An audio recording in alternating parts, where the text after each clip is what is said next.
Ivoirois, mes frères, Ivoiriennes, mes sœurs, chers compatriotes, je voudrais ici rompre avec l'habitude humaine qui consiste à attendre souvent la mort des gens avant de leur reconnaître leur mérite. C'est pourquoi je voudrais, en ce jour, dans cette émission spéciale, rendre hommage à une femme. Je voudrais rendre hommage à Amazone de Kensi. Je suis Israël Ngoran, ancien méciste, ancien PDCI. À un moment donné, pour des raisons personnelles, j'ai abandonné la politique en 2000 pour me consacrer au sacerdoce divin. Que faire dans une politique où l'homme n'est pas le centre d'intérêt? Malheureusement, alors que j'étais en retrait, en 2002, la crise a éclaté. Le pays a été frappé, poignardé en plein cœur. J'ai observé, j'ai prié et j'ai compris. J'ai compris la vraie cause de nos malheurs. J'ai découvert l'origine du mal sur la Côte d'Ivoire et en Côte d'Ivoire.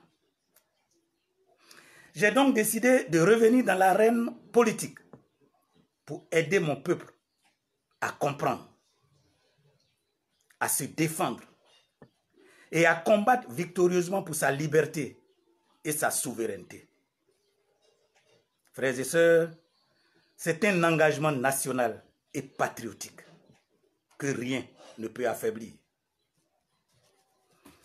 Ainsi donc, le samedi 9 mars 2009, le REVAS est présenté au grand public ivoiriois, à la presse nationale et internationale.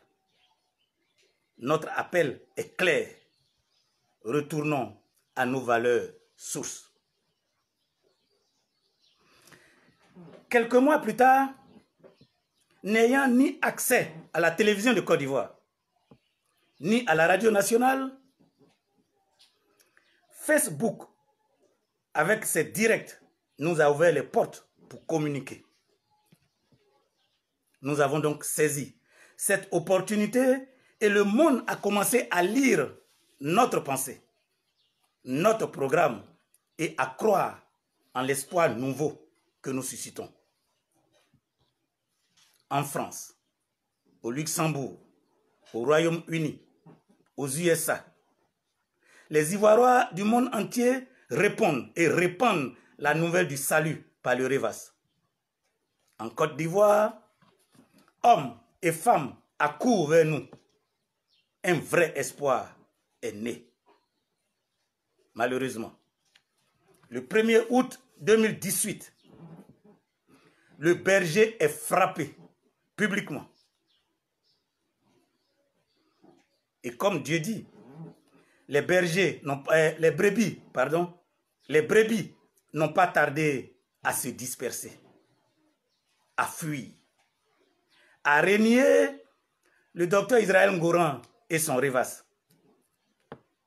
Certains, alors qu'ils ont montré leur grande détermination, ont rendu les livres de projets de société qui étaient en leur possession en nous menaçant de ne plus prononcer leur nom et de ne plus jamais les associer au REVAS. Plusieurs se sont désabonnés de mes pages, de mes blogs. Des pasteurs sont allés voir le pouvoir qui m'a emprisonné pour se désengager de moi. Que le président se rassure, ils ne sont pas avec le fou Israël Ngoran. Frères et sœurs, dans cette réalité implacable, me voici seul, entre les griffes du déchaîné Adou Richard, qui doit casser du Israël Conan pour plaire au maître. 3 jours d'un calvaire indescriptible à la DST. Le vendredi 3 août 2018, très tard dans la nuit, je suis placé sous mandat de dépôt à la MACA pour 3 chefs d'accusation. Trouble à l'ordre public, xénophobie, apologie du terrorisme.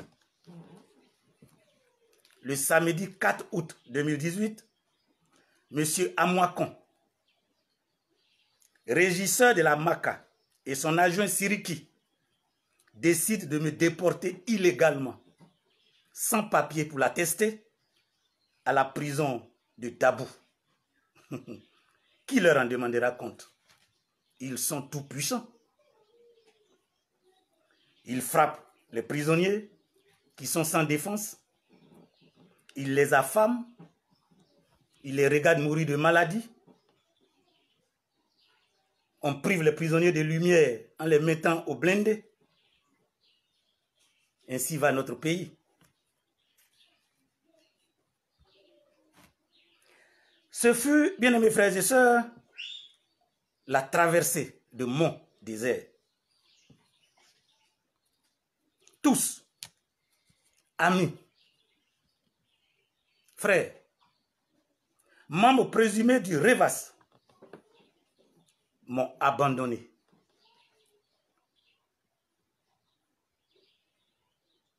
Comme aujourd'hui, et avec beaucoup de regrets, je le dis, des militaires, soit dit pro Gbagbo, sont abandonnés dans les prisons par le FPI de Gbagbo. J'avais été abandonné. Dans ce douloureux chemin de la solitude, alors que je ne voyais pas de lueur, ni pour moi, ni pour mon mouvement politique, j'ai entendu une voix. Là où les hommes, pour dire les garçons, se sont tus, par peur. Là où les hommes tremblaient, cette femme s'est levée, a attaché son ventre et a dit, cette injustice ne se fera pas dans mon pays. Le docteur Israël Ngouran ne doit pas rester en prison. Il faut qu'il sorte. Il n'a fait que défendre les siens. Il ne mérite pas l'humiliation d'une prison. Elle a alors créé sa chaîne, Les Brefs de Anne de Luxe. Le sujet de sa chaîne, libérer le docteur Israël Ngouran. Adhérer au REVAS. Créons la 4e République, une république juste et équitable. Ivoirois, mes frères, Ivoiriennes, mes sœurs, de février 2019, à août 2019, c'est-à-dire pendant 7 mois, et au moins 3 fois par semaine, Amazon de Kensi, car c'est d'elle qu'il s'agit, a sonné la mobilisation. Passons les détails. Aujourd'hui, je retrouve avec joie ma liberté de parole. Je retrouve mon mouvement politique. Comment ne pas lui rendre un hommage et dire un grand hommage? Comment ne pas confesser ma reconnaissance éternelle? Peuple de Côte d'Ivoire, Ivoirois sensible à l'amour du prochain, membre du REVAS qui continue de croire en notre projet. Je voudrais solliciter l'aide de mon frère Richard Gadibé, de mon ami Amon Darus. Joignez vos voix à la mienne, je vous prie. Et disons merci à la vaillante Amazon de Kensi. Que le monde entier sache que je n'ai pas eu faim grâce à elle. Je n'ai pas eu soif grâce à elle. Mon nom, le docteur Israël Ngouran, ne se perdra plus grâce à son émission, La prison n'a pas avalé ce précieux nom, je vous en conjure, qui sauvera la Côte d'Ivoire. Ni mon nom, ni celui de notre mouvement politique ne pourront plus jamais être oubliés grâce à elle. Amazone de Kensi, une femme qui vaut 10 hommes de guerre, une femme courageuse. Sois à jamais remerciée, ma sœur, et que plus jamais ta voix ne s'éteigne. Parle, crie. Oui, ta voix est désormais entendue et la Côte d'Ivoire a besoin de toi. Grâce à toi, le Revas n'est pas mort. Nous allons recevoir de nombreux autres milliers de membres. Nous gagnerons notre combat. Mais c'est un point de notre histoire qu'avec humilité et honnêteté, je ne peux me permettre d'oublier. Avec toi, je voudrais saluer les nombreux membres qui sont restés fidèles et qui continuent ce combat. Par vos efforts et vos prières, je suis là pour me joindre à toi, Amazone, pour me joindre à vous, membres du Revas, patriotes de Côte d'Ivoire. Oh, légion vaillante, soyons les fiers artisans de la grandeur et de la dignité de la Côte d'Ivoire. Bâtissons-la dans la joie individuelle et collective. Je vous invite, frères et sœurs, alors que je salue Basile Babo, prenons rendez-vous avec notre victoire finale. Je vous remercie.